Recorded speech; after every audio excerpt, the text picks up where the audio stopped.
Hello there, welcome to Business Daily on Trust Television. This is where we keep you up to speed with major developments in the world of business, finance, investment, and generally the Nigerian economy. I am your host, Christiana Amodu Otinya.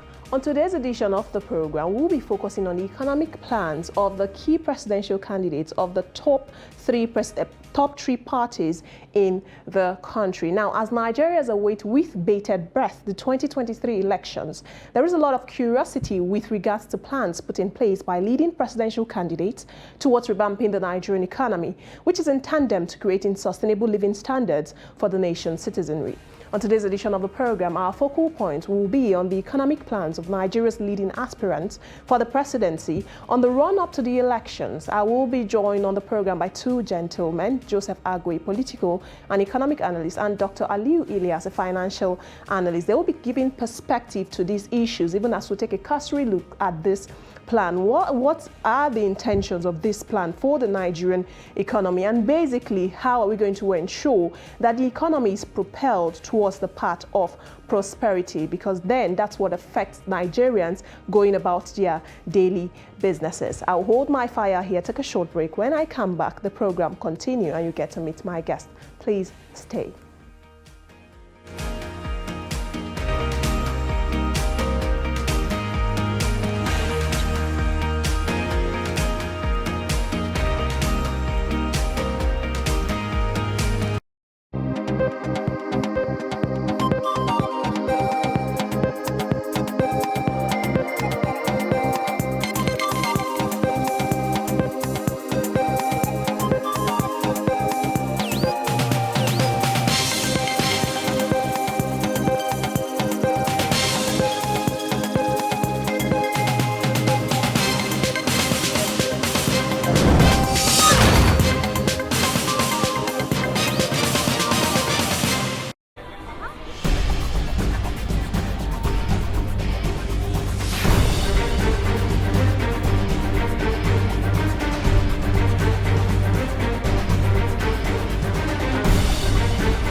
Trust TV, documenting the Nigerian story.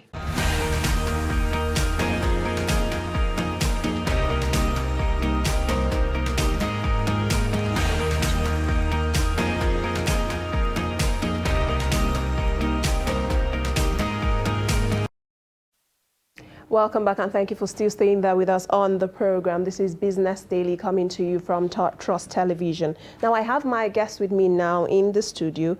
I have very close to my left Dr. Aliu Ilyas. He is a financial analyst. And to my far left, Joseph Agwe, political and economic analyst. Welcome to the program, gentlemen. Thank you for having me.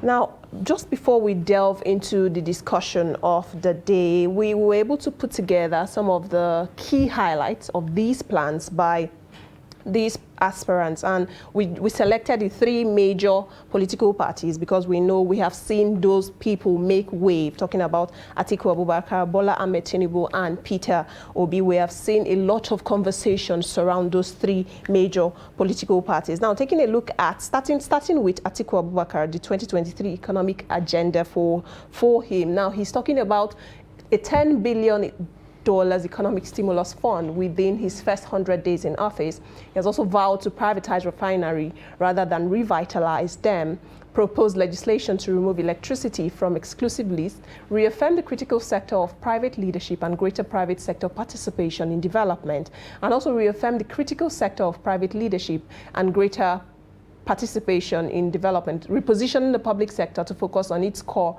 responsibilities of facilitation and enabling appropriate legal framework for rapid economy and social development. Now, moving to the plan of Bola Ahmed Tinubu, talking about, okay, we still have that from, he's focusing on stimulating jobs, targeting real GDP growth of averaging 12% annually for the next 4 years, creating 6 new regional economic development agencies, which will establish sub-regional industrial hubs, formulate a new national policy on agriculture to boost food production, promote the establishment of new commodity exchange boards, develop a national infrastructure plan which would cover strategic roads, bridges, rail, water, power, seaports and airports, targets 15,000 megawatts distributable to all categories of consumers nationwide to ensure 24/7 sustainable supply within the next 4 years. Now, moving to Peter Obi, now to borrow for investment and not consumption, liberalize the entire power sector value chain, including transmission, to ensure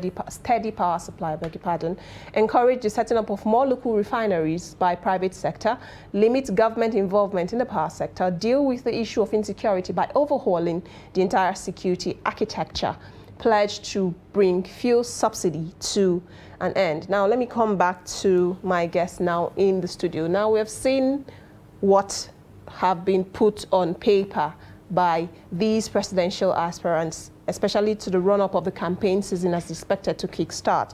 I'll start with you, Dr. Aliyu Ilyas. Now, looking at that plan, let's have your assessment first before we delve into breaking it down. All right, the challenge of Nigeria economy for the new candidate coming on board, the fact remains that whoever becomes Nigerian president in the year 2023 is facing a monumental economic challenge. And that's at maybe the person has to start in the best way, because if you miss it at the first 6 months, Nigeria will revolt. There is poverty in the land, a lot of challenges. More so, the first thing the person must look at is oil subsidy. Okay. Now, I assure you that 3 of them, none of them can sustain managing the oil subsidy as it were today. It has to be removed. So Nigeria should gear up for more challenges as it were. More so, we look at economy.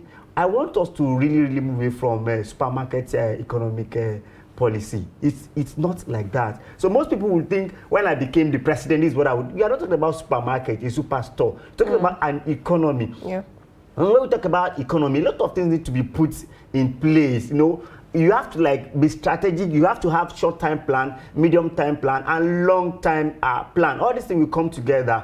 And perhaps when you start government, we don't see the result up to maybe after 3, 4, 5 maybe years. And you could see that Atiku Abubakar said he will hit the ground running with 10 billion stimulus loan for MSME. I will agree that MSME remain the major focus that Nigeria should look into. But if you want to look at 3 of them with what they are bringing. Let's start from Atiku Abubakar. I think it's much more capitalist intensive, which is wrong for Nigeria economy. You cannot come that where we have Almajiri, where we have people out of school, people cannot afford payment. You want to go into capitalism. In capitalism, winners take all. So where would the child of average Nigerian be? If you cannot afford education, how will you? Healthcare, NHIS, a lot of things. That means you will take it away from the poor, and the poor will suffer more. And if you look at also coming to Bola Ahmed Tinubu, I think he still he has not actually bring a blueprint, but he still hold on with the 1999, 2000, economic analysis. You have to take yourself away from that old. You have to look, this is new time. You have to come with real-time economics plan, not that you'll be saying what you have practiced before in Lagos, what you have practiced in. No. You have to come up with something. Yes, he said he's going to organize the exchange, commodity exchange, but it is there. All these things are there already. What are you bringing to it? You go for a regional economic policy. Well, it's not a problem if you can sustain, but how are you make sure that Nigeria as a country, by the time all these regional come to put things together, Nigeria will come out. And if you look at the Obi itself, well, for me, Obi keep on churning statistics of other countries. He has not told us how he's going to use it to better the life of Nigeria. You want to go from consumption to what? Production. Yes. Now, production does not just come easy. It comes with power. It comes with energy. It comes with resources. It comes with economic focus and strategy. So you have to tell us, what economic strategy are you putting in place and who is working with you? It's not about you as a single person. It's about Nigeria economy that we are talking about. Let me bring in Joseph now to the discussion. These plans are big on infrastructure. We're seeing seaports, we're seeing airports, we're seeing rails, we're seeing roads in these plans. That's across board now. And we are seeing that the Atiku Abubakar is pro-privatization. That's giving the mantle now to private investors and private individuals. Given the track record we have as a country in terms of privatizing national entities, do you think that is feasible and workable? I think it's, I think fundamentally, I'll start with this. Anybody can say anything. You know, politicians can say what we want to hear. So manifestos are cheap. But what we should interrogate is whether these people that are putting out these manifestos have the capacity or previous years' experience to really deliver on these manifestos or their various manifestos. But to answer your question, Atiku Abubakar is big on liberalization. I mean, it's dangerous. I mean, under Obasanjo, we saw privatization, Nitel, and so on and so forth. So, but because corruption was really not dealt with, all of that privatization efforts, I mean, the effect is still yet to be seen. I mean, in so many places. So at the root, I mean, liberalization is not bad, privatization is not bad, but what should come first is dealing with corruption and making sure that whatever process we undertake in privatizing or liberalizing the economy is done transparently and in a very, very accountable way. So you think putting these national entities, talking about the power sector, key infrastructure now in the hands of private sector, is something that will work in the future going forward? I mean, if the private sector player can show competence, I mean, for example, if I want to privatize, let's say, if I want to sell a car to somebody, I would want to know if the person can drive. If I want to sell an entity to somebody, I would want to know if that person can really make that entity function. So at the core of privatization is making sure that the private sector player shows competence and also making sure that, you know, we saw how people acquired public assets with borrowed money from banks. And a lot of those banks have gone under.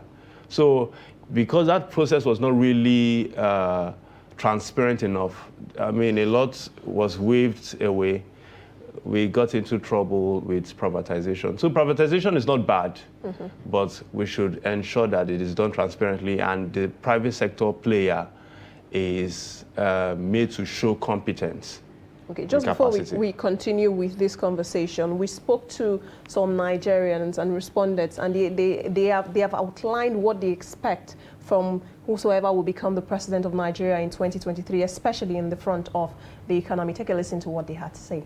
The economy is in a mess. It's in a total shamble.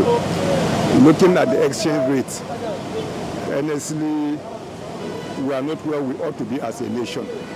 So the managers of the economy, and then Mr. President has a lot to do in this regard. Did you know that 10,000 naira, if you take it to the market just to buy food items, what 10,000 naira can purchase for you in the market, you will be shocked that if you are a family of two, it can't take you, I mean, the items you purchase cannot take a family of two individuals. You understand? So we are not talking about school fees. We are not talking about, I mean, other aspects that you have to spend on in order to keep life going for a family. Hence, the economy is not in favor of the families at all. The incoming president have a lot to do in this regard.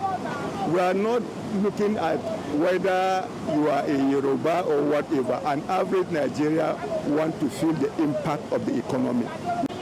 So it's not good here. Yeah. Right. I've become poorer because the money in my account have lost value, and the price of things keeps going up. I can't meet up buying things I normally buy in January. So the economy is really hard on my lifestyle, and even giving offering in the church, my tithes have reduced because of the economy. What I think about the economy is that it's not good for us.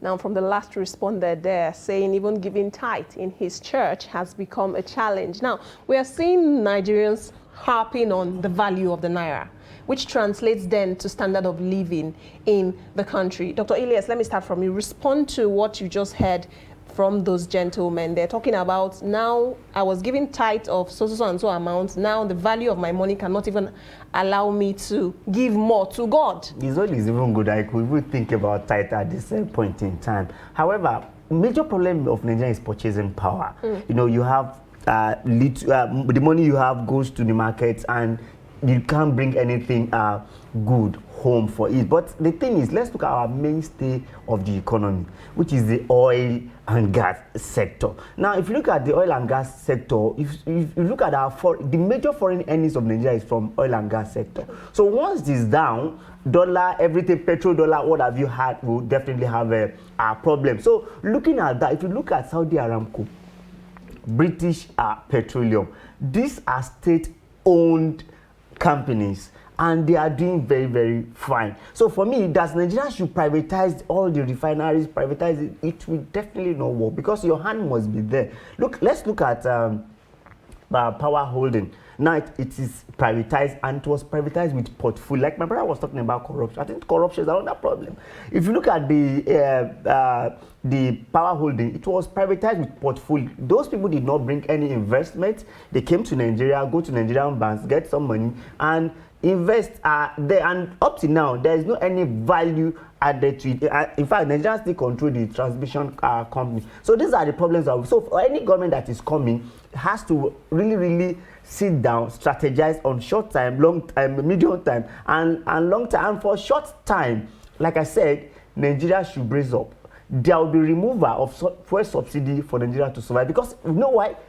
From what we are seeing, Nigeria budget for 2023, it might be total deficit budget, and we should not expect a capital investment or capital expenditure. We will pray that it will meet the recurrence. If not, we'll keep on go cap in hand, borrow to pay our salary. So it is very serious problem that we must not even talk about privatization. We must combine capitalism with what? Socialism. Because what say you want to do, even in the UK now, there is a serious problem, and the history and the story of Keynesian theory has came in now, whereby a government must come in to subsidize, health, to subsidize energy, to also even provide some stimulus, food for people to survive. So if you now say you want to capitalize, I want to do capitalism, people will definitely pay for it in a negative way. Joseph, let me bring you in now. You heard the respondents speak about how basically the average Nigerian going about their business, they want to feel the impact of the economy. And the impact of the economy then again translates to what they have in their pockets to spend. The respondent there was talking about school fees for families. What are your thoughts on how should we get it right on the run-up to the presidential elections? I think for anyone that eventually becomes president in this country, there's so many landmines. And first, we have growing out of school population. That's 20 million the last time we checked. We have unemployment. That's 60 million. 60 million youths are unemployed. We have schools are shut down. Yes. Then we have issues of unemployability. So it is very, there's the cost of living and standard of living arguments anytime we talk about economy. But if I'll just explain this with the headline on Daily Trust newspaper. The headline says APC, despite generating billions, APC is still suffering from cash crunch. They're able to pay staff The people that were committee members are yet to be paid 3 months after that committee was set up. And the spokesman came out to say that the money still left is so that the party can run. So that is an example, or that is a way of explaining how Nigeria has been from 1999. We have over-bloated public expenditure. You see presidents with very long convoys. The president has 9 private jets. Senators are enjoying different forms and types of allowances. So we have over-bloated government spending. So it's very important for whoever becomes president to really examine the cost of governance and cut down the cost of governance. I mean, why the APC chairman is still earning salary, but some staff in APC are not getting paid. So ASU, for example, is under lockdown, but private universities that are not very affordable are still on. I mean, so cost of governance issue is very, very important. It needs to be addressed. Revenue also needs to be addressed. Atiku Abubakar was talking about $10 billion US for stimulating the economy. The question is, where are you going to get? Are you going to borrow again to stimulate MSMEs? The truth is that businesses are set up not to employ, but to make profit.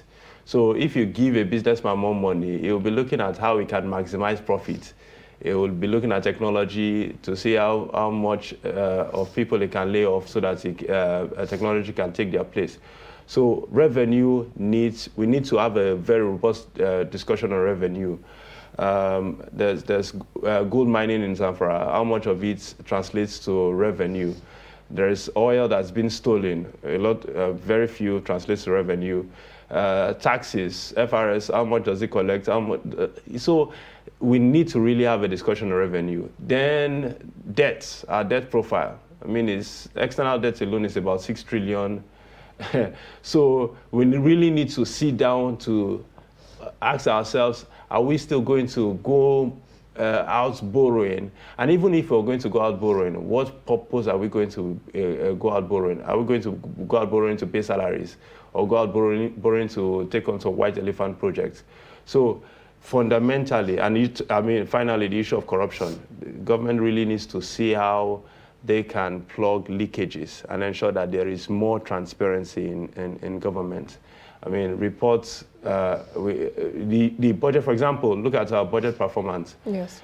You know, we don't, the budget performance, for example, is like, we get 60%, 70% budget performance, or even less.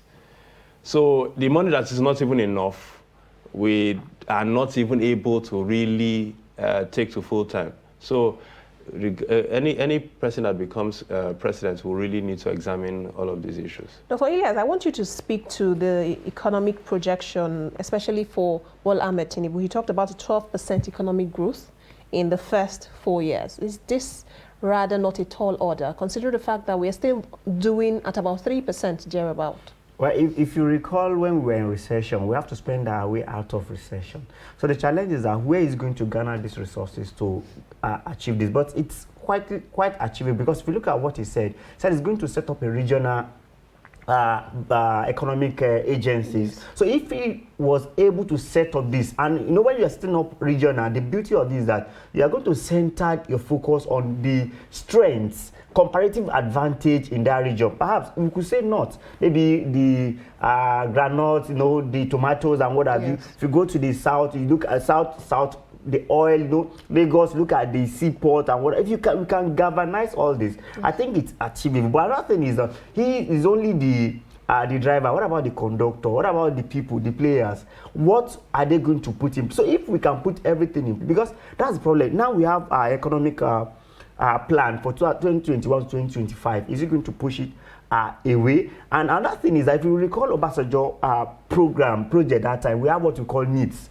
Needs translate down to seed. From seed, you know, that state, from state to local government. If we can have economic policy that can move from the local government to the state, then to the federal government, it's possible. So we must have an economic policy, economic plan that will engage all the stakeholders, and the economy will have a better way out. Okay, gentlemen, as we round off the program, Joseph, I'm going to come to you now. What should be in front burner? Top 3 for you that should be in front burner for the economy? For the economy, we should be looking at education.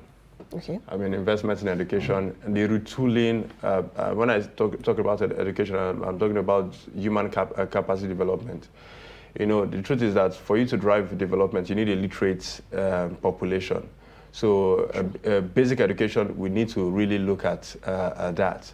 We also need to look at higher education. We churn out a lot of graduates. These graduates don't get jobs, and it's not their fault. Some of them come out with defective certificates. I mean, somebody has a degree in linguistics. Where is going to get a job? Or a degree in library science? So we need to really see how we can retool. In 5 seconds, the All right. third one. Retool. I'll just retool the educational system to make sure that it provides the needed skills and competence for us to drive the economy. Yes. Then tackling corruption. Then we also need to look at how we can cut the cost of governance. Okay, Dr. All right, top thank 3. you. The top 3, number 1 is security. Without security, there will be no governance and economic development. Yes. And number 2, job creation. Job creation is very, very key, because if people are engaged, there's no the economy will keep moving and something will come out of it. And then finally, oil subsidy. Anyone who emerged the president of Nigeria must take off the subsidy or face the consequence. And the consequence could be a revolt from Nigeria in terms of poverty level that will be increasing per time. Thank you. Thank you so much, gentlemen. Joseph Ago, political and economic analyst, and Dr. Aliu Ilyas, financial analyst. Thank you for spending your time with us on the program and lending your voice to this discussion on making the Nigerian economy better. Thank you. And that's where we wrap up the program today. Thank you for investing your time with us from wherever you're watching. Don't forget, good economics translates to good politics. So for economics to work, politics has to be in place. Don't forget, you can catch up on all the updates in the news on our social media platforms, on Instagram, on YouTube, all the updates you need to know in the world of business and major news making the rounds. I am Christiana Amodu Otinya. Thank you and enjoy the rest of your day.